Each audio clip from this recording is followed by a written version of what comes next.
성결교회 신앙과 교리에 있어서 성결에 관한 이야기를 계속하겠습니다. 오늘은 이 성결을 제2의 축복과 성령 세례라는 관점에서 설명을 좀 해보겠습니다. 지금 성결을 설명함에 있어서 온전한 구원 또는 그리스도인의 완전이라는 측면에서 지난 시간에 말씀드렸고, 오늘은 이제 제2의 축복 혹은 성령 세례라는 관점에서 성결을 설명하도록 하겠습니다.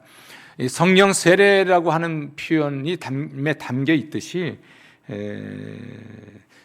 우리의 성결이 성령의 사역이라는 것을 이야기하게 되겠죠. 사도행전 1장 4절부터 8절 말씀 보면, 예루살렘을 떠나지 말고 내게서 들은 바 아버지께서 약속하신 것을 기다리라. 요한은 물로 세례를 베풀었으나 너희는 몇 날이 못 되어 성령으로 세례를 받으리라 라고 말씀하고 있습니다. 성결이 제2의 축복이라고 하는 것은 하나님께서 의롭다 하시는 은총을 베푸신 이후에 그의 안에 있는 죄를 정화하는 것으로서 두 번째 축복이라는 뜻입니다. 또 우리가 성결을 현재의 구원이라고 표현을 하곤 하는데요, 우리의 성결은 죽은 후에 완성되는 것이 아니라 이 세상에서 우리가 받아 누릴 수 있는 것으로서 현재의 구원이라는 말을 쓰긴 합니다. 이 모든 것, 온전한 성화 또는 그리스도인의 완전이라는 이 말, 또는 성결 제2의 축복, 이 모든 건 사실은 성령이 집행하셔서 그리스도의 구속의 은혜가 우리 인간에게 실현됐다라는 것을 강조하는 표현이죠. 성령 세례에 대해서 예수님은 선구자이십니다. 예수님이 요한에게 세례를 받고 물 위에서 올라오실 때에 비둘기 같은 형상으로 성령이 예수님 위에 임했는데, 이것은 바로 예수님이 받으신 성령 세례라 말을 할 수 있습니다. 예수님이 성령으로 세례를 받으실 때에 하늘에서 음성이 들렸죠. 이는 내 사랑하는 아들이요 내 기뻐하는 자라 라는 말을 예수님이 듣게 됩니다. 예수님이 이날 예수님이 죄가 있어 받은 세례는 아닌데, 예수님께서 그것을 통해서 보여주신 것은 인류를 대표해서 인류가 받아야 될 두 가지 세례를 말씀하시는 걸 알 수 있습니다. 요한에게 물로 세례를 받으심으로써 모든 인간을 대표하여 예수께서 세례를 받으셨다는 측면이고, 두 번째로 성령이 비둘기같이 임하시는 성령 세례를 받음으로써 모든 신자가 또한 중생 이후에 성령 세례 받아야 될 것에 대한 하나의 예표로서 또는 대표로서 우리에게 자신을 보여주신 걸 알 수 있습니다. 예수님은 요한에게 세례를 받고 성령 세례, 하나님 아버지가 부어주시는 성령 세례를 받으셨을 때에 성령 충만함을 받아서 성령에 이끌리셨습니다. 성령의 능력으로 선한 일을 행하셨고 마귀에게 눌린 모든 사람을 고치셨죠. 사도행전 10장 38절 말씀입니다. 그런데 예수님은 성령 세례를 제자들에게 약속하십니다. 따라서 성령 세례를 받으라고 또 명령하셨죠. 성령으로 세례를 받으면 예수님의 제자들은 성령의 숨결로 영혼의 생기를 얻게 될 것입니다. 예수님께서 승천하시기 전에 제자들을 부활 후 승천하시기 전에 제자들에게 숨을 내쉬며 말씀하시기를 성령 받으라라고 말씀하셨거든요. 따라서 성령으로 세례 받으면 예수의 제자들의 영성이 생기를 얻게 될 것을 예언하신 것이기도 합니다. 이렇게 성령으로 세례 받으면 그의 제자들은 영적인 생기를 되찾게 될 것이고, 성령의 충만함을 받아서 성령의 도우심을 받고 성령의 권능으로 예수의 증인이 될 수 있었을 것입니다. 그래서 예수님께서는 예루살렘을 떠나지 말고 아버지께서 약속하신 것을 기다리라. 너희가 몇 날이 못 되어 성령으로 세례를 받을 것이라고 말씀하신 후에 너희에게 성령이 임하시면 너희가 권능을 받고 내 증인이 될 것이라고 말씀하셨어요. 예수님의 제자들은 성령으로 세례를 받고 자기 안에 있는 죄를 정결하게 씻었을 뿐 아니라 영적 생기를 되찾았고 성령 충만한 상태에서 성령의 권능으로 예수의 복음을 전하게 되었습니다. 예수님의 이름으로 병을 고치고 예수님의 이름으로 귀신을 쫓아내고 또 불굴의 용기로 예수는 주, 예수는 그리스도라고 전하게 되었습니다. 뿐만 아니라 자기에게 있는 것을 서로 나누고 공유하고 하는 이런 사랑을 실천할 수 있는 존재가 되었던 것이지요. 이게 바로 예수의 제자들이 받았던 성령 세례였습니다. 예수님은 성령으로 세례를 받으라고 명령을 하셨고 그리고 그 세례를 받기 위해서 예수님 자신에게 오라고 말씀하셨습니다. 누구든지 목마르거든 내게로 와서 마셔라. 나를 믿는 자는 그 배에서 생수의 강이 흘러나리라고 말씀하셨는데 이것이 바로 예수의 제자들이 받을 성령 세례에 관한 것이라고 요한복음 7장 37절에서 39절은 말씀하고 있죠. 이같이 예수님은 성령 세례를 받으라고 명령하셨을 뿐 아니라 또 성령 세례를 약속하셨을 뿐 아니라 그것을 받기 위해서 내게로 오라고 초청도 하신 것이었습니다. 그래서 예수님의 제자들은 오순절날 마가의 다락방에 모였죠. 그리고 그날 성령으로 세례를 받게 되었는데 예수님 제자들이 받은 성령 세례는 모든 후대의 신자들의 표준이었습니다. 그리고 예루살렘 교회가 받은 성령 세례는 이후에 모든 교회가 받을 성령 세례의 표준이 되었죠. 예수님의 제자들이 성령으로 세례를 받았을 때의 현상 또는 경험이 사도행전 2장 1절부터 4절에 기록되어 있는데요. 급하고 강한 바람 같은 소리가 있었고 불의 혀같이 갈라지는 것이 각 사람의 머리 위에 있었다라는 표현은 성령님이 오신 것을 의미합니다. 성령이 오신 것을 의미하고 그랬을 때 그들이 성령으로 충만함을 받았다라는 것은 성령이 오셨을 때 제자들이 경험한 것을 말하고요. 성령의 충만함을 받아 그들이 방언으로 말하기 시작했다는 것은 그 결과이기도 하죠. 그리고 사도행전 2장 42절에서 47절 말씀 하면 성령 세례 받아 성령 충만하게 된 사람들이 어떤 공동체를 이루는지를 잘 기록해 주고 있습니다. 한번 들어보십시오. 그들이 사도의 가르침을 받아 서로 교제하고 떡을 떼며 오로지 기도하기를 힘쓰니라. 사람마다 두려워하는데 사도들로 말미암아 기사와 표적이 많이 나타나니 믿는 사람이 다 함께 있어 모든 물건을 서로 통용하고 또 재산과 소유를 팔아 각 사람의 필요를 따라 나눠주며 날마다 마음을 같이하여 성전에 모기를 힘쓰고 집에서 떡을 떼며 기쁨과 순전한 마음으로 음식을 먹고 하나님을 찬미하며 또 온 백성에게 칭송을 받으니 주께서 구원받는 사람을 날마다 더하게 하시니라. 아멘. 이 말씀에 보면 성령 세례받은 성도와 교회의 중요한 몇 가지 특징이 나와 있습니다. 첫 번째는 사도의 가르침을 받았다라는 것으로 봐서 성령 세례받아 성령 충만함을 입은 성도와 교회는 하나님 말씀을 가르치고 배운다고 할 수 있습니다. 두 번째로 그들은 서로 교제했다 했는데 이 교제하다라는 말은 함께 뭔가를 공유하고 나누는 것을 말하는데요. 그들 가운데 그러므로 가난한 자들이 없었다는 성경의 기록을 보면 그들은 그들의 공동체 안에서 실질적인 도움을 주고받았다고 할 수 있고 말씀으로 삶을 나누며 영적으로 필요를 채워주고 채움을 받았다는 것을 의미합니다.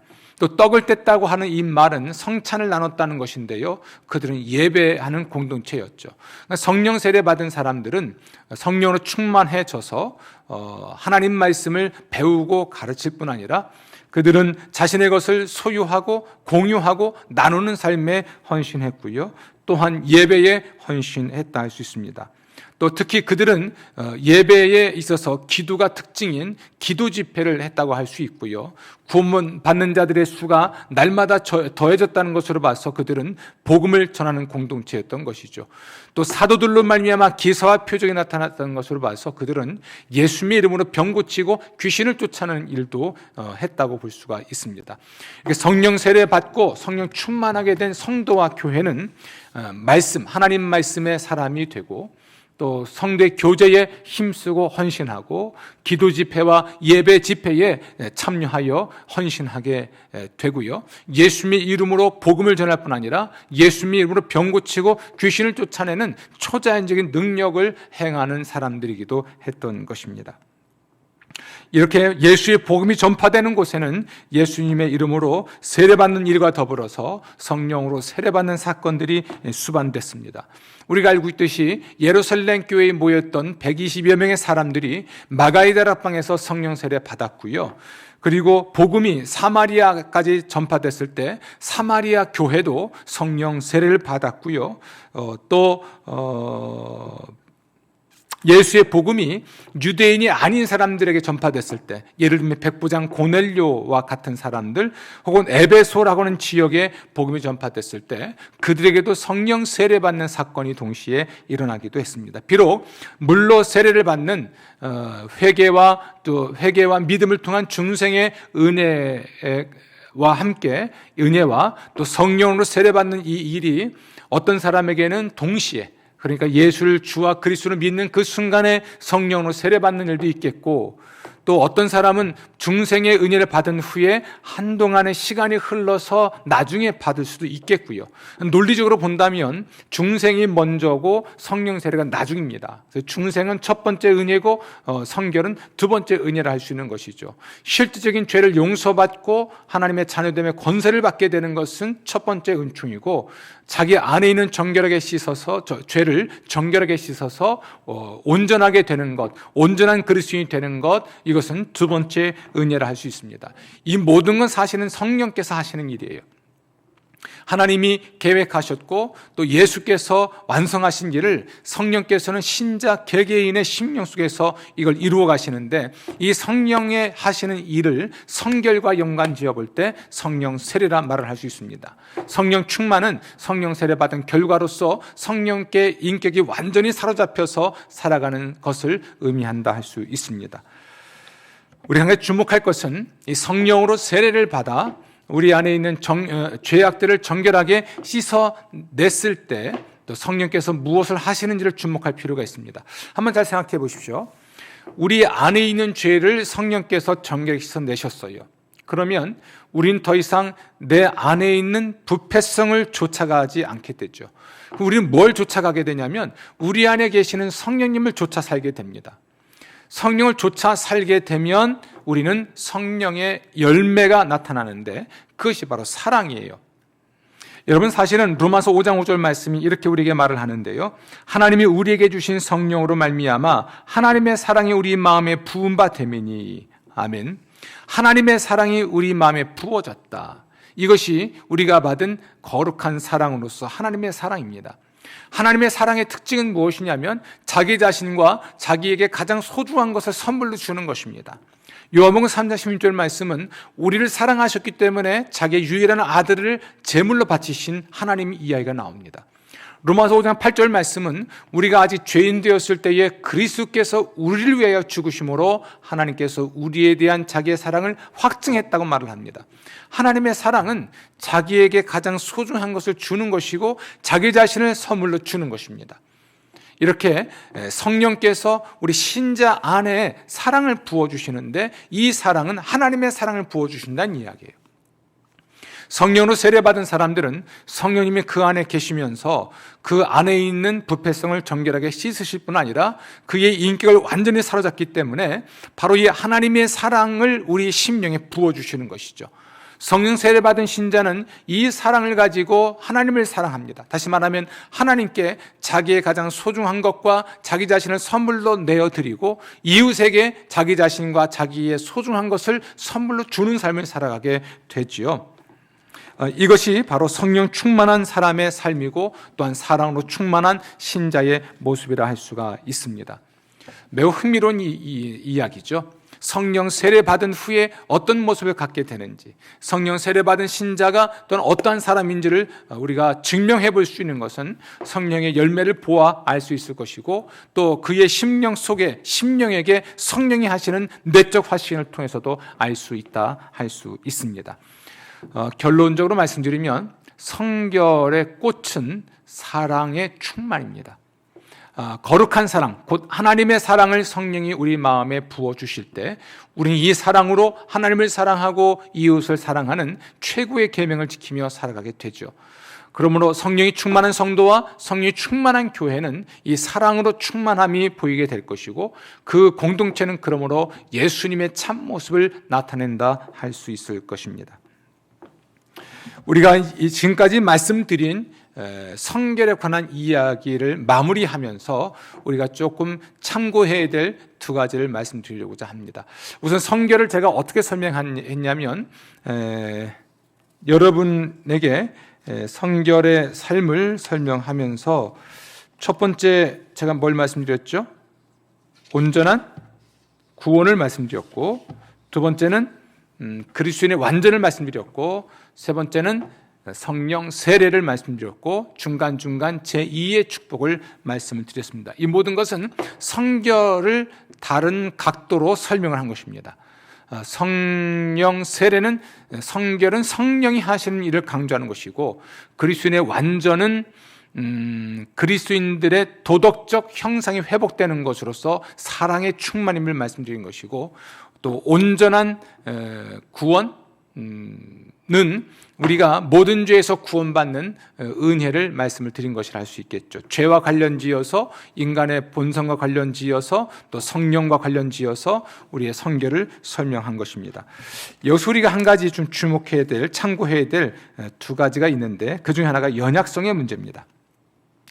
여러분, 연약성은 죄와 구별되어야 합니다. 이 연약성이라고 하는 것은 알거나 모르거나 무의식적으로 죄를 짓는 것을 말합니다.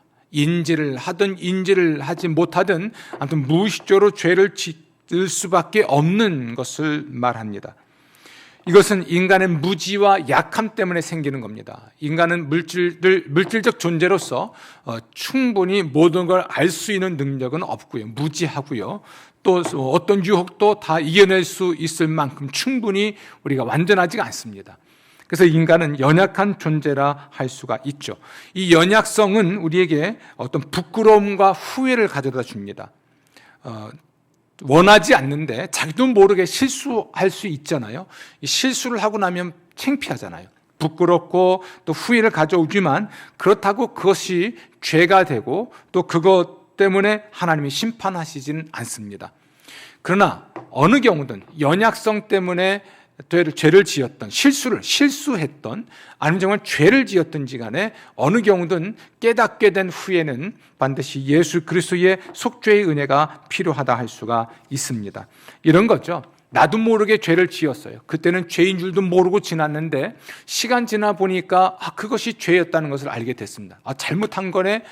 부끄러워하는 수준으로 그치지 말고, 그런 경우에는 예수님의 이름으로 죄 용서해 주실 것을 하나님께 요청해야 됩니다. 부끄러워하고 그걸 뉘우치고 예수 그리스도의 속죄를 요청하게 되면 하나님께서는 우리를 불쌍히 여기시고 용서하십니다. 하지만 모르고 지나갈 수도 있어요. 실수한 것도 모르고 또 죄를 지은 줄도 모르고 지나갈 수 있습니다. 이 문제에 대해서는 하나님께서 죄를 묻지 않는다는 것이 연약성의 문제입니다.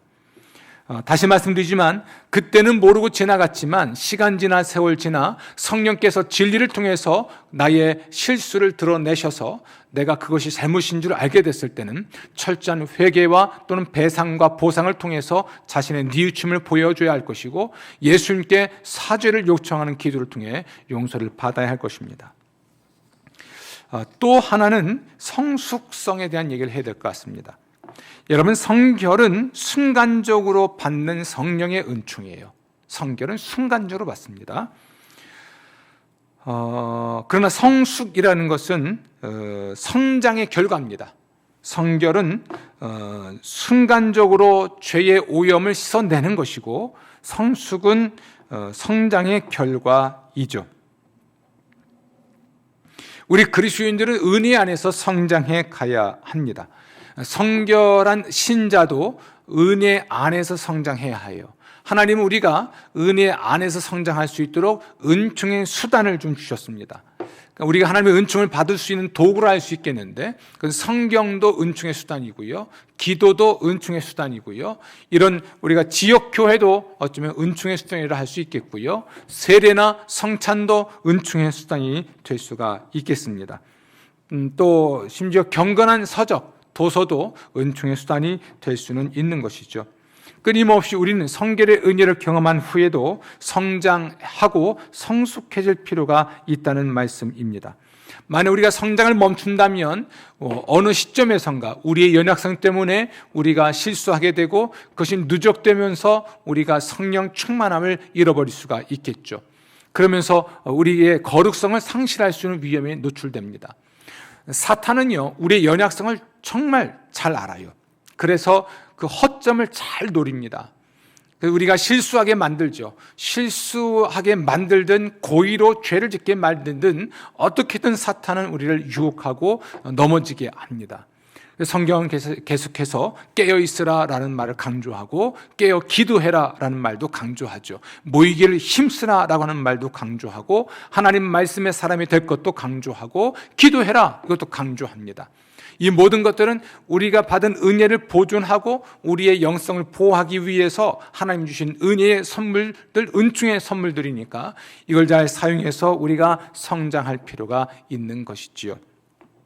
성결과 관련해서 우리가 좀 참고해야 될 걸 말씀드렸는데, 하나는 연약성이고 하나는 성숙입니다. 성결의 은혜를 받은 후에도 성장해야 된다 말씀드린 것이고, 연약성은 성결의 은혜를 받은 후에도 우리가 죄를 지을 수 있는데 이것은 우리가 연약해서 무지해서 짓게 되는 것이고, 그것에 대해서 주님이 책임을 묻지 않겠지만 나중에라도 우리는 깨닫게 되었을 때 회개해야 될 것을 말씀드렸습니다.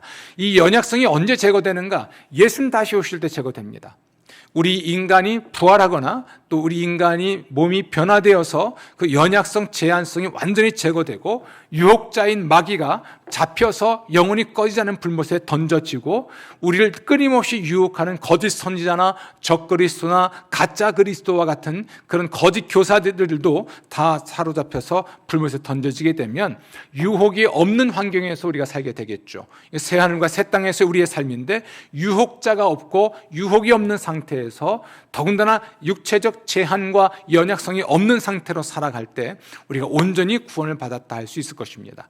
이것은 예수님 다시 오실 때 완성될 일이지만 오늘 이 세상을 살아가는 동안에 성령의 은혜로 말미암아 우리는 우리의 연약성을 극복할 수 있습니다. 성령의 은혜를 받으면 연약성이 사라지는 건 아니고 연약성을 극복해가며 살아갈 수가 있는 거죠. 실수를 줄일 수 있습니다.